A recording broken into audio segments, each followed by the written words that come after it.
Hello friends, welcome to online study kingdom. दोस्तों, उत्तर प्रदेश राजस्व लेखपाल भर्ती परीक्षा के लिए आज की इस वीडियो से हम लोग शुरू करने वाले हैं हिंदी प्रैक्टिस सेट को। और ये जो हिंदी प्रैक्टिस सेट है ये स्टडी 91 की जो नितिन सर हैं, ठीक है, तो इनकी प्रैक्टिस सेट हम लोग यहाँ पर कवर करेंगे। 30 मॉडल टेस्ट पेपर दिए हैं, साथ ही मॉडल टेस्ट पेपर के बाद कुछ इंपॉर्टेंट नोट भी दिए गए हैं, ठीक है। जैसे कि आप यहाँ पर देख सकते हैं, प्रत्येक मॉडल सेट जैसे कि मॉडल टेस्ट पेपर पहला जब कंप्लीट होगा तो विलोम संबंधित कुछ नोट आपको देखने को मिलेंगे।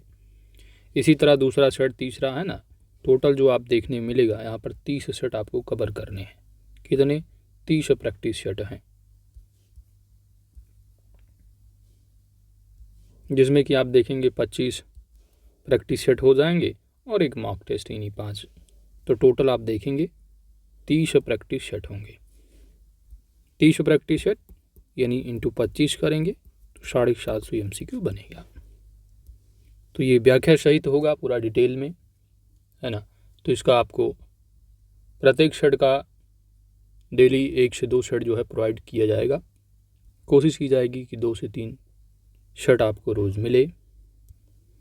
दोस्तों, प्रैक्टिस सेट स्टार्ट करने से पहले आपसे रिक्वेस्ट है, यदि आप हमारे चैनल पर नए हैं तो चैनल को आप ज़रूर सब्सक्राइब कर लें, क्योंकि आपकी सब्सक्रिप्शन ही हमारी ताकत है। साथ ही नोटिफिकेशन बेल आइकन को आप ज़रूर प्रेस कर लेना, ताकि आने वाली वीडियो की अपडेट्स आप सभी को प्राप्त होती रहे। तो आइए दोस्तों, प्रैक्टिस सेट 1 को कवर करते हैं। तो जानते हैं नए सिलेबस पर आधारित है पूरा, तो आपको लास्ट में अपठित गद्यांश से संबंधित प्रश्न भी देखने को मिलेंगे। चलिए, पहला प्रश्न है, हिरण्यगर्भ का पर्यायवाची शब्द कौन सा है? सही जवाब होगा ऑप्शन बी, ब्रह्मा। तो हिरण्यगर्भ का पर्यायवाची जो शब्द है वह ब्रह्मा है। ब्रह्मा के अन्य पर्यायवाची शब्द पितामह होगा, स्वयंभू, चतुरानन, श्रेष्ठा, प्रजापति, कमलासन, हंसवाहन, आत्मभू आदि। विष्णु का पर्यायवाची देखोगे तो अच्युत, जनार्दन, चक्रपाणी पूछा जाता अक्सर, नारायण, गरुड़ध्वज आदि। महेश का पर्यायवाची देखेंगे तो शिव, उमापति, महादेव, त्रिपुरारी, देवाधिदेव, चंद्रमौल आदि हैं। गणेश का पर्यायवाची होगा महाकाय, द्वैमातुर, अंबिकीय, शूर्पकर्ण, ढुंडी, गणाधिपति आदि। चलिए, अगला प्रश्न का उत्तर बताइए कि सैंधव का आशय निम्न में से क्या नहीं है? नहीं है सैंधव का आशय। आपका सही जवाब होगा जो सोना दे रखा है। सैंधव का यहाँ मतलब सोना बिल्कुल नहीं होगा। नमक होगा, घोड़ा भी होगा, समुद्र भी होगा, लेकिन सोना नहीं होगा। सैंधव का आशय नमक, सिंधु देश का घोड़ा एवं समुद्र से है, जबकि सोना का इससे कोई संबंध नहीं है। सोना का अर्थ और देखेंगे तो इसके पर्याय जो हैं कंचन, कनक, हेम, कुंदन, तपनीय, हाटक, हिरण्य, जात रूप आदि। ये सभी की सभी क्या है? सोना के पर्यायवाची। अगला प्रश्न है कि पुरस्कार में कौन सी संधि है? पुरस्कार में किस प्रकार की संधि है? सही जवाब होगा ऑप्शन बी, विसर्ग संधि। जैसा कि जानते हैं संधि 3 प्रकार की होती है। स्वर संधि होती है, व्यंजन संधि है, ठीक है। इसके बाद तीसरी जो होती है वह विसर्ग संधि होती है। इनके अंदर भी कई प्रकार के होते हैं, ठीक है। तो यहाँ पर विसर्ग संधि की बात की जा रही है। तो विसर्ग संधि बेसिकली क्या होती है कि विसर्ग के साथ, भाई विसर्ग क्या है तुम्हारा? विसर्ग। तो विसर्ग के साथ स्वर अथवा व्यंजन को जब आप मिलाओगे, स्वर या व्यंजन को जब विसर्ग से मिलाओगे तो उससे जो विकार उत्पन्न होता है उसे आप विसर्ग संधि बोलोगे, ठीक है।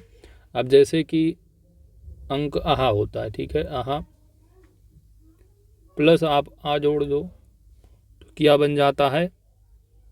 ओ बन जाता है, ठीक है। तो विसर्ग संधि में आप देखेंगे तो 10-11 नियम दिए होते हैं। इसमें जैसा कि पहला नियम आप देखोगे कि विसर्ग के पहले और बाद में यदि आ दिया हुआ हो, है ना, तो आ के स्थान पर जो है ओ हो जाएगा दोनों को मिलाकर। ठीक है, तो 10-11 नियम दिए हैं विसर्ग संधि में। ठीक है, अब जैसे कि आप यहाँ देख सकते हैं, पूरा धनकार पुरस्कार है, नमस्कार है ना, भास्कर है। तो याद रखिए, अब जैसे कि विसर्ग की बाद विसर्ग है ना, विसर्ग दिया है, विसर्ग के बाद जैसे कि ता आ जाता है, विसर्ग के बाद ता है, था है, या पूरा का पूरा आपका सा है। ठीक है, अब जैसे कि एग्जाम के तौर पर ले लो आप, मनः धन ताप। ठीक है, तो इसको मिलाओगे तो क्या होगा, मनस्ताप। यहाँ पर क्या है, तो विसर्ग के बाद ता है, था है, या पूरा सा है, तो यदि आप इनका संधि करते हैं, जोड़ते हैं, है ना, संधि विच्छेद के अलग कर देना है, संधि क्या है, जोड़ते हैं, तो इनको ता था या सा के स्थान पर जो है वो आधा सा यानी हलंत वाला हो जाएगा आपका, तो मनस्ताप हो जाता है। इस तरह यहाँ पर होता है विसर्ग के बाद। ठीक है, तो संधि को अच्छे से कवर कीजिए, पूछा जाएगा अच्छा खासा। अगला प्रश्न यह भी संधि से है, सदैव शब्द में कौन सी संधि है। तो संधि में 3 प्रकार की संधियाँ होती हैं ना, स्वर, व्यंजन और विसर्ग।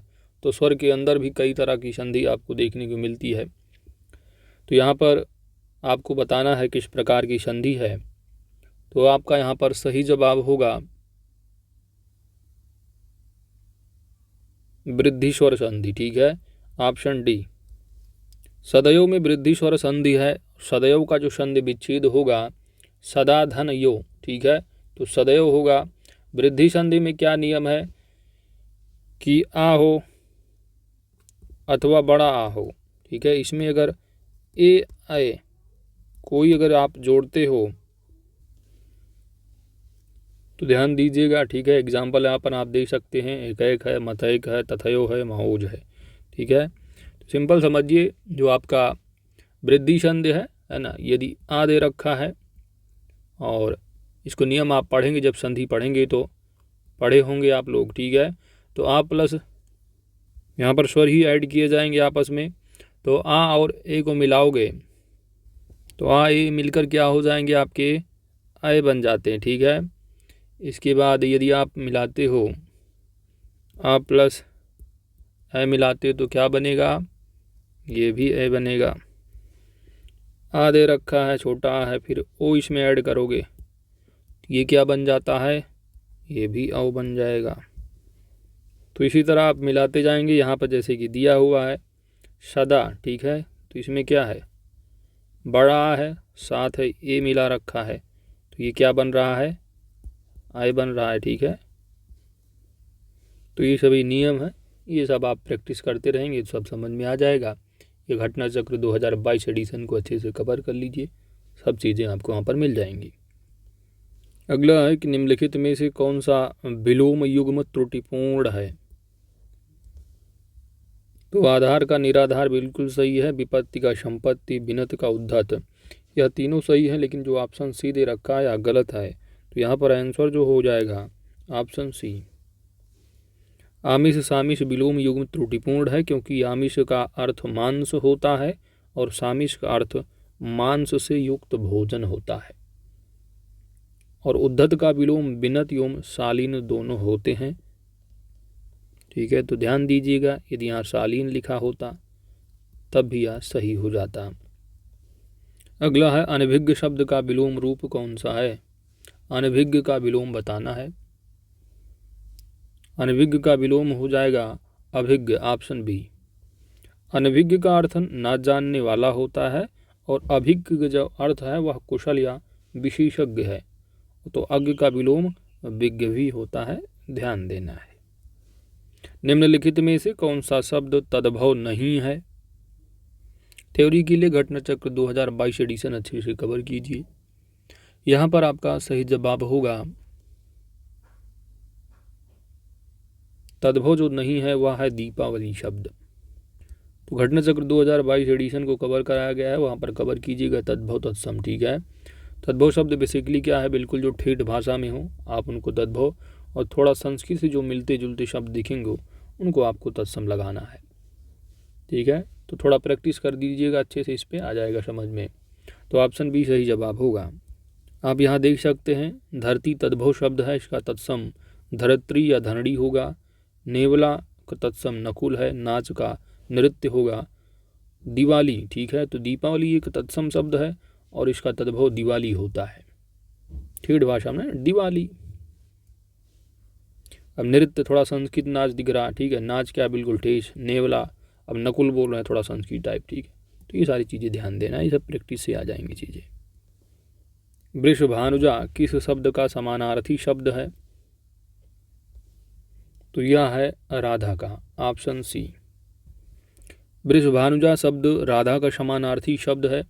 राधा के आप देख सकते हैं हरिप्रिया है, राधिका, ब्रजरानी, वृषभानुजा आदि। सीता का पर्यायवाची या समानार्थी जो कहिए आप, तो जानकी, वैदेही, जनकसुता, जनक तनया आदि। पार्वती का समानार्थी शब्द शिवा, ईश्वरी, गौरी, उमा, कपड़दिनी, शैलेजा, भवानी, गिरिजा आदि। अगला प्रश्न है इनमें से किस विकल्प की सभी शब्द अपादान तत्पुरुष समास के हैं। कौन सा अपादान तत्पुरुष समास। तो तत्पुरुष समास बेसिकली क्या होता है कि जो इसमें पहला पद होता है वह गौण होता है और जो अंतिम पद होती है उसी की प्रधानता होती है तत्पुरुष समास में। घटना चक्र 2022 अच्छे से कवर कीजिए सारी चीज़ें, क्योंकि सिलेबस का पहला जो टॉपिक है आपका वो समास ही है। और तत्पुरुष समास में क्या होता है कि द्वितीया से लेकर के, ठीक है, द्वितीया से लेकर के सप्तमी तक जो कारक हैं उनकी विभक्ति का क्या है, लोप होता है। तो अपादान क्या है, ये पंचमी विभक्ति होगा, ठीक है। तो यहाँ पर पदच्युत दिया है, जैसे कि एग्जाम के तौर पर, ठीक है, एग्जाम्पल में देश निकाला है, ठीक है, तो यही आपका यहाँ पर सही जवाब होगा, ठीक है। से यूज करोगे आप, पदच्युत है यानी पद से जो है ये च्युत हो गए, यानी छुट्टी मिल गई इनको, देश निकाला है ना, तो देश से निकाला, तो अपादान तत्पुरुष, तो पहला आपका सही जवाब होगा। यहाँ पथभ्रष्ट दे रखा है, तो पथ यानी पथ से भ्रष्ट, ये तो बात तो सही है, जोड़ा ये तो इसमें ये जोड़ा सही है। इसमें दिया है विद्यालय, विद्यालय क्या है, विद्यालय की आलय है कि विद्या का घर हो गया। तो यहाँ पर का हो यूज हो रहा है या के लिए यूज हो रहा है, तो यहाँ पर संप्रदान होगा, यहाँ पर अपादान नहीं आएगा, इसलिए गलत हो जाएगा बी वाला, पहला ही सही होगा। तो आइए यहाँ पर आंसर में आप देख सकेंगे व्याख्या में। तो पदच्युत यानी पद से च्युत अपादान है, देश से निकाला है ना, पथभ्रष्ट अपादान इसमें भी है, विद्या के लिए आलत, यहाँ संप्रदान आ गया। विवाहेतर यानी विवाह से अलग भिन्न है, अपादान हो जाएगा। वहीं राजमाता है तो राज की माता है, यहाँ संबंध की बात हो रही है। वनवास है में अधिकरण तत्पुरुष है। दयाद्र, दया से अधिकरण तत्पुरुष, ठीक है। तो आप घटना चक्र 2022 थ्योरी वाली अच्छे से कवर कीजिए, चैनल पर मिलेगा आपको। अगला प्रश्न है आप बीती में समास कौन सा है, आप बीती। तो यहाँ पर तत्पुरुष है, अब आप बीती की बात की जा रही है। आप बीती यानी आप पर बीती है ना, पर, तो पर यहाँ पर कौन सा आएगा, अधिकरण तत्पुरुष होगा, ऑप्शन डी। अगला प्रश्न है किसी पर विजय प्राप्त करने की इच्छा रखने वाला के लिए एक शब्द यानी वाक्यांश के लिए एक शब्द। बहुत आसान है, ये सब प्रैक्टिस से जितनी बार आप पढ़ोगे उतना आसान लगेगा। यहाँ पर आपका सही जवाब बनेगा जिगीषु, ऑप्शन से। तो याद रखिएगा किसी पर विजय प्राप्त करने की इच्छा रखने वाला, किसी पर विजय, उसको आप जिगीषु एक शब्द में कहोगे, जबकि जिज्ञासा यानी जानने की इच्छा रखने वाले को आप जिज्ञासु कहोगे। अगला प्रश्न है अनुचित बात के लिए आग्रह करने वाला, अनुचित बात के लिए आग्रह करने वाला वाक्यांश के लिए एक शब्द, सही जवाब होगा दुराग्रही। तो अनुचित बात करने के लिए आग्रह करने वाला के लिए एक शब्द होता है दुराग्रही प्रयुक्त किया जाता है, जबकि अनुचित बात करने के लिए आग्रह के लिए दुराग्रह शब्द प्रयोग किया जाता है। अगला प्रश्न है नीम हकीम खतरे जान। नीम हकीम खतरे जान का अर्थ बताना है। लोकोक्ति का अर्थ क्या होगा? सही जवाब बनेगा अल्प ज्ञान क्या है? हानिकारक होता है। तो इसका अर्थ एक अर्थ क्या है? अयोग्य से हानि भी होती है। अगला प्रश्न है बांसों उछलना। मुहावरे का अर्थ बताना है। बांसों उछलना। सही जवाब बनेगा प्रसन्न होना, ऑप्शन डी। अगला प्रश्न है कंचन एक कृशांगनी युवती है, इस वाक्य में कौन सी अशुद्धि है? तो यहाँ पर शब्द निर्माण की जो है वो अशुद्धि है। ऑप्शन यहाँ पर डी सही जवाब होगा। ठीक है, इसको यदि आप शुद्ध लिखोगे यहाँ पर होगा कंचन एक, जो यहाँ पर कृशांगिनी यूज किया गया है ना, यह अशुद्ध है। यहाँ पर केवल और केवल आप यूज करोगे कृशांगिनी, नहीं कृशांगी। क्या यूज करोगे? कृशांगी केवल। शुद्ध रूप होगा कंचन एक कृशांगी युवती है। राजा ने चोर को मृत्युदंड की सजा दी। एक तो राजा है, ठीक है, अच्छी बात है, चोर को मृत्युदंड दे रहे हैं, ठीक है, तो मृत्युदंड दंड भी दिया है, सजा भी दिया है ना, इसमें से एक ही यूज करोगे आप। ठीक है, तो राजा ने चोर को मृत्युदंड दिया, है ना, यह शुद्ध होगा। तो यहाँ पर जो अशुद्धि है, त्रुटि है, वो सजा दी जो रखा है। ऑप्शन ए सही जवाब होगा। राजा ने चोर को मृत्युदंड की सजा दी, इस वाक्य में सजा दी शब्द की दुरुक्ति के कारण कथित पदत्व दोष का प्रयोग हुआ है। इस शुद्ध वाक्य, इसका जो शुद्ध वाक्य बनेगा, राजा ने चोर को मृत्युदंड दिया। निम्न में से वर्तनी की दृष्टि से आपको अशुद्ध शब्द की पहचान करनी है। तो प्रादेशिक वर्तनी की दृष्टि से बिल्कुल शुद्ध है माधुर्य। ठीक है, तो माधुर्य दिया है, यह भी सही है। व्याप्त दे रखा है, यह भी सही है आपका। यहाँ पर प्रमाणिक दे रखा है, ठीक है, पढ़ने में तो बड़ा अच्छा लगेगा। इसका शुद्ध जो वर्तनी बनेगा, यहाँ पर प्राप छोटा आंक मात्रा नहीं, बड़ा आंक मात्रा होगा। ठीक है, तो प्रामाणिक, इसलिए यहाँ पर डी जो है बिल्कुल अशुद्ध है। तो ऑप्शन डी यहाँ पर सही जवाब होगा। अगला प्रश्न है कि प्रधानमंत्री के भाषण की जो श्रुति लिपि क्या है? श्रुति लिपि उसने उसी समय ले ली। तो यहाँ पर जो रेखांकित शब्द दे रखा आपका श्रुति लिपि, ये एक तरह से अशुद्ध है। ठीक है, इसको आपको शुद्ध वर्तनी बताना है। तो यहाँ पर शुद्ध वर्तनी जो होगा वह श्रुत लिपि होना चाहिए। यहाँ पर ता पर जो छोटी ई की मात्रा है यह नहीं होना चाहिए था। ऑप्शन बी यहाँ सही जवाब होगा। अगला वह निम्नलिखित में से पुल्लिंग को आपको पहचानना है कि पुल्लिंग जो शब्द इसमें दे रखे हैं इसमें से कौन से हैं पुल्लिंग वाक्य। तो जानते हैं आपकी लिंग आपकी सिलेबस में है, इंद्रिय व्याकरण वाले में। ठीक है, तो लिंग जानते हैं कि हिंदी में 2, स्त्रीलिंग और पुल्लिंग। ठीक है, तो यहाँ पर पुल्लिंग की बात की जा रही, तो पुल्लिंग शब्द क्या है भाई? जिससे आपको नर जाति का होने का कुछ ज्ञान हो, आप उसे पुल्लिंग शब्द कहोगे। अब जैसे कि जनवरी चल रही है, यानी जनवरी बोलते जनवरी लोग, जनवरी मंथ जो है वो जनवरी आ गई, फरवरी आ गई, है ना, पृथ्वी घूम रही है, इस तरह आप लोग बोलते हैं।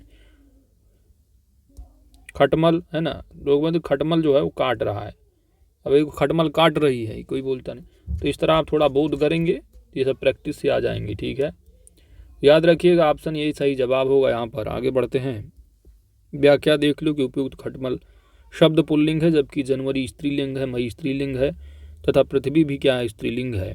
ध्यान दीजिए, प्रायः दिनों व महीनों के जो नाम हैं वो प्रायः पुल्लिंग होते हैं, लेकिन यहाँ पर आप देख रहे हैं यह स्त्रीलिंग में है, जबकि जो तिथियों के नाम हैं वह स्त्रीलिंग होते हैं, है ना। 1 तारीख आ गई, 2 तारीख, 3 तारीख, इस तरह लोग बोलते हैं। राजा भिक्षुक को दान देता है, वाक्य में कौन सा कारक है? राजा भिक्षुक को दान देता है। ठीक है, तो ये सब आप बेसिकली पढ़िए, ये सब बेसिक चीज़ें हैं। कर्ता ने कर्म को करण से, है ना, ये सारी चीज़ें। तो यहाँ पर बेसिकली जो है आपका वो संप्रदान कारक होगा, ऑप्शन सी। राजा भिक्षुक को दान देता है, इस वाक्य में संप्रदान कारक है क्योंकि कर्ता राजा कर्म भिक्षुक को दान देता है। दान जो क्रिया है इसका तात्पर्य याची को दी गई दान स्वरूप वस्तु को फिर कभी ना लेना। तो जो कराया गया है चैप्टर घटना चक्र 2022 उसको देख लीजिएगा, सब कंफर्म हो जाएगा। अगला है कर्म, है ना, यहाँ पर जो कर्म कारक है आपका, तो कर्म कारक के उदाहरण जैसे कि मोहन ने सांप को मारा, अपादान यहाँ पर द्वारा या से, है ना, रेलगाड़ी प्लेटफार्म से जा चुकी है, करण कर्ता ने कर्म को करण से, ये सारी चीज़ जो साथ दिए हैं इनको पढ़ लीजिए, अच्छे से याद कर लीजिए, वही सब आपके काम आएंगी। नेहा कलम से लिखती है।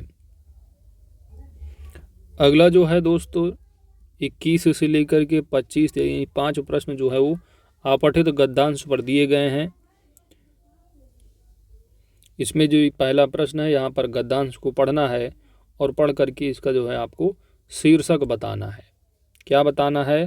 शीर्षक। उपयुक्त गद्यांश का शीर्षक बताइए।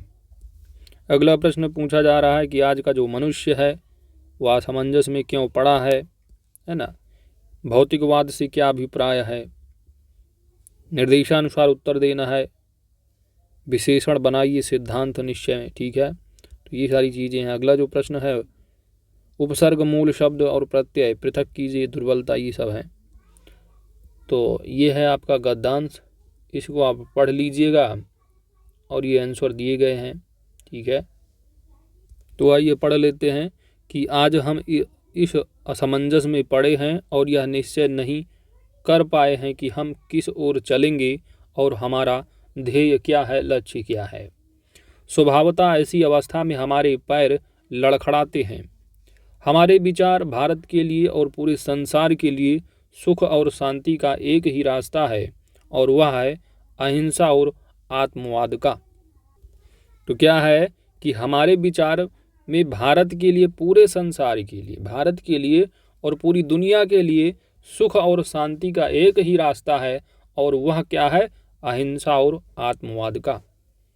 तो यहाँ पर आप देख लीजिए, लगभग जो है आगे पढ़ भी लीजिए आप कि अपनी दुर्बलता के कारण हम उसे ग्रहण न कर सकें पर उसके सिद्धांतों को तो हम स्वीकार कर ही लेना चाहिए और उसके परिवर्तन का इंतजार करना चाहिए। यदि हम सिद्धांत ही नहीं मानेंगे तो उसके प्रवर्तन की आशा कैसे की जा सकती है। जहाँ तक मैंने महात्मा गांधी के सिद्धांत को समझा है वह इसी आत्मवाद और अहिंसा के, जिसे वे सत्य भी कहा करते थे, मानने वाले और प्रवर्तक थे। उसे ही कुछ लोग आज गांधीवाद का नाम भी दे रहे हैं। यद्यपि महात्मा गांधी ने बार बार यह कहा था वे किसी नए सिद्धांत या वाद के प्रवर्तक नहीं हैं, उन्होंने अपने जीवन में प्राचीन सिद्धांतों को अमर कर दिखाने का प्रयत्न किया।